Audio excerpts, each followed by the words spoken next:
children of gods, and heed my tale of time's beginning. All was dark. There was no sand. There was no sea. No earth, nor sky. No grass, nor wind. Till fire met ice in the gasping void.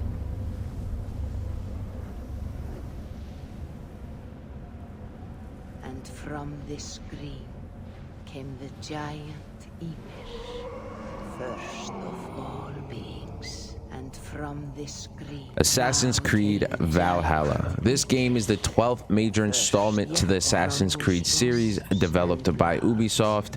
It will be available on November 10th on Xbox Series X and S, Xbox One, PlayStation 4, and on PC.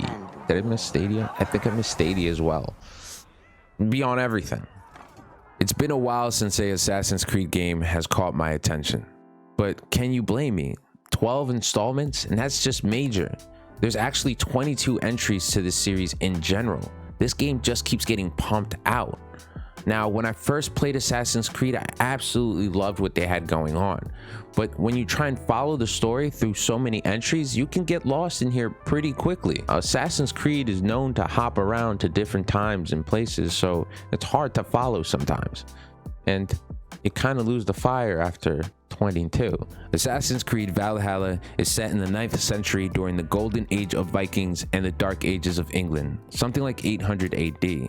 If that's right, then Valhalla is about 900 years after Assassin's Creed Origins and about 300 years before the first Assassin's Creed, which was released 12 years ago, which means the first game they released is actually next chronologically.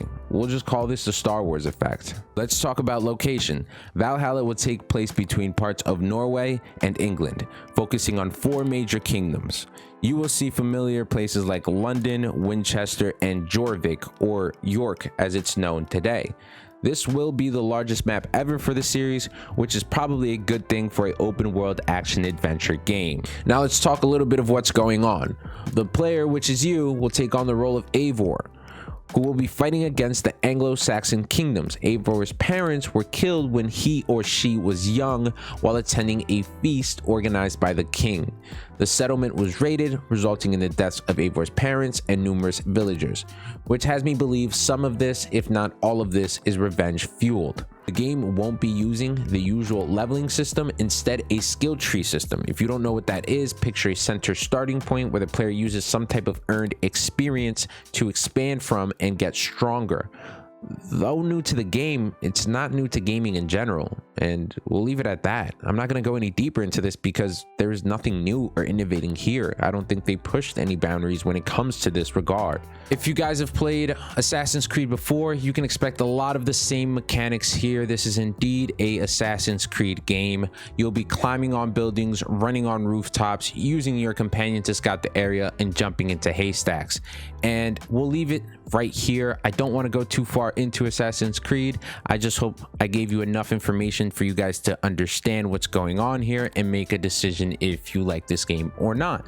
Go ahead and follow all my social media links down below. Drop a like on the video, it helps the channel out, and subscribe if you like what I'm doing. Also, join the Discord if you want to play any games with me or my team. Peace.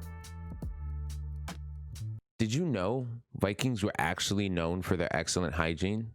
They actually had lots of self-care items such as tweezers and ear cleaners, and they even bathed once a week, which compared to the rest of the Europeans was a lot. Huh.